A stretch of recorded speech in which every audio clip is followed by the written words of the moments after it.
원의 방정식 2, 첫 번째 2차 방정식 x제곱 플러스 y제곱 플러스 ax 플러스 by 플러스 c는 0이 나타내는 도형. 예전에 원 처음 배울 때 얘기했었죠. 1이 있어서 왜 1이 있느냐, 나중에 2도 있느냐? 예, 바로 2도 있습니다. 우리가 첫 번째로 배웠던 거는 표준형이라고 하는 걸 배운 거고요. 표준형. 어떤 형태였었냐면 중심하고 반지름이 이렇게 표현이 되어 있는 이런 식으로 되어 있는, 물론 3의 제곱이라고 안 하고 9라고 쓰겠죠. 그럼 이제 이런 형태의 모양은 중심이 1,2인 거고 반지름, 보통 R이라고 많이 써요. 반지름의 길이가 3인 원을 나타내는 거지. 그러면 이렇게만 출제가 되느냐? 그렇지 않다고요. 이게 전개되어서 출제가 되는 경우도 있다고. 전개를 해보면 x제곱 마이너스 2x 플러스 1 y제곱 마이너스 4y 플러스 4에 9도 이항을 시키면 마이너스 9는 0 이렇게 되겠죠. 요거를 주로 x제곱하고 y제곱을 먼저 쓰고 x제곱 플러스 y제곱 그 다음에 x 마이너스 2x y 마이너스 4y 그 다음에 상수 마이너스 4는 0 이런 식으로 표현을 해준다고. 그러니까 한 문자에 대해서 내림차순으로 정리하는 형태랑은 또 조금 다르죠. 주로 x제곱 y제곱 그 다음에 2x 마이너스 4y 상수 이런 식으로 식을 전개를 한다고, 정리를 한다고. 이와 같은 모양을 뭐라고 하느냐면 일반형이라고 불러요. 그러니까 이런 식으로 되어 있는 것도 실제로는 이와 같은 중심이 1,2가 되면서 반지름이 3짜리 원이 된다라고 하는 거죠. 좀 읽어볼까요? 2차 방정식, xy에 대한 2차 방정식, 요것은 중심이 마이너스 2분의 a, 마이너스 2분의 b, 반지름의 길이가 2분의 루트 요렇게 원을 나타낸다라고 되어 있는데 이 공식들을 외워야 되느냐? 그렇지는 않고 많이 하다 보면 중심 같은 거는 사실은 암산도 될 수 있어요. 되도록이면 고치는 방법으로 문제를 풀지 이걸 여기서처럼 중심은 마이너스 2분의 a, 마이너스 2분의 b 이렇게 외우지는 않아요. 이런 식으로 x끼리 모아놓고 자리를 조금 상수항이 있어야 되는 거니까 그 다음에 자리를 그 다음에 우변에는 상수항을 이항을 시켜요. 4 이렇게 되는 거죠. 일단은 이 모양을 이런 식의 모양으로 고치기 위해서는 x는 x끼리 y는 y끼리 정리를 합니다. 이 상태에서 x제곱 마이너스 2x 뭐 이차함수 같은 거 하면서 많이 배웠었죠. 완전 제곱식 되는 숫자를 더해요. 이렇게 해요. 대신 등호 우변에도 더하기를 해줘야 되겠죠. y도 마찬가지로 4를 더해요. 대신 우변에도 4를 더해줘야 되겠죠. 양변에 똑같이 더해줘야 식 자체가 틀린 식이 아니고 똑같은 식이 만들어지는 거니까. 그 다음에는 완전 제곱식을 고쳐주면 되는 거죠.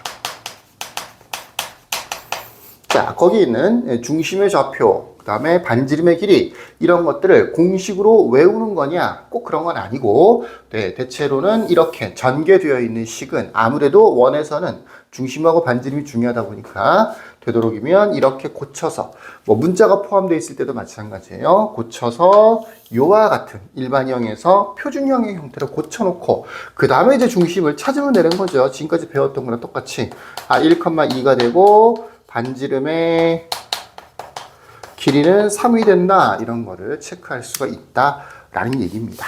자, 표준형으로 되어 있을 때는 간단하게 중심 반지름을 구할 수 있고 일반형으로 되어 있을 때도 다시 표준형으로 고쳐서 주로 완전 제곱식 이렇게 만들어준다. 상수항을 이항시킨다는 것도 좀 명심해 보도록 하시고요. 이렇게 해서 중심하고 반지름을 찾습니다. 자, 그 다음에 교재에 설명은 없는데 거기 보면 이런 표현이 있어요.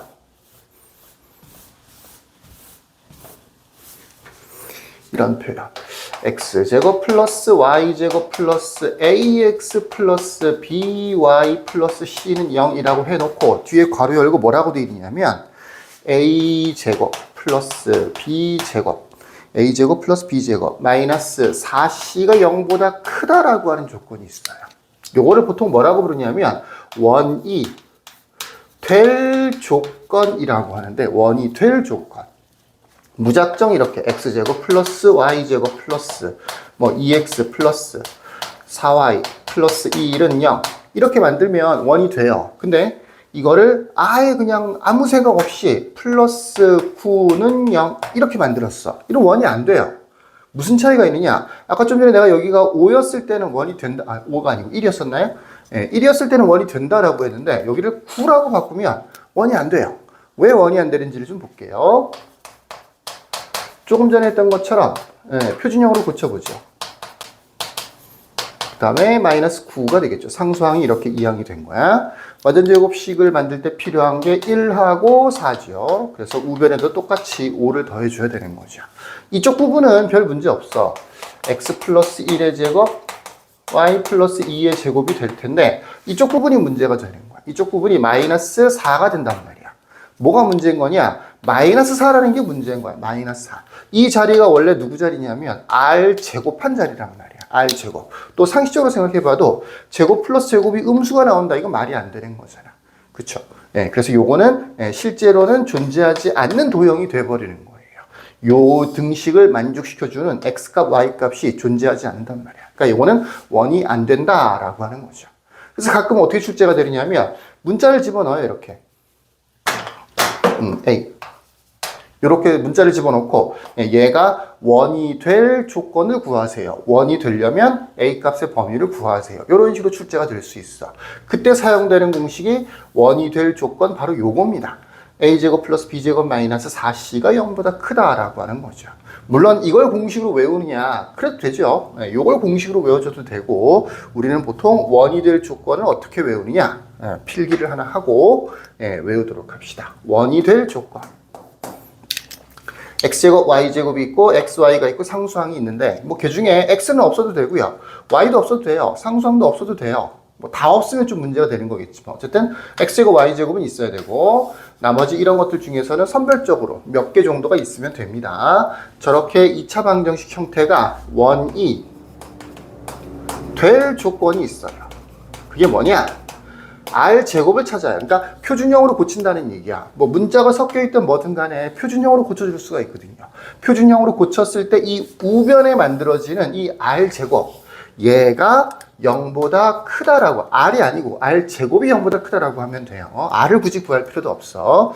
우변에 만들어지는 이 r제곱이 0보다 크다라고 하면 요 2차 방정식은 xy의 2차 방정식은 원이 된다라고 볼 수 있어요.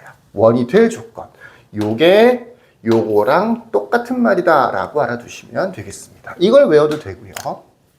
이걸 안 외우고 표준형으로 고친 다음에 r제곱을 찾아서 0보다 크다 라고 하면 된다라는 얘기입니다. 원이 될 조건 굉장히 중요한 문제니까 잘 필기해 두도록 하세요. 자, 여기까지 끝.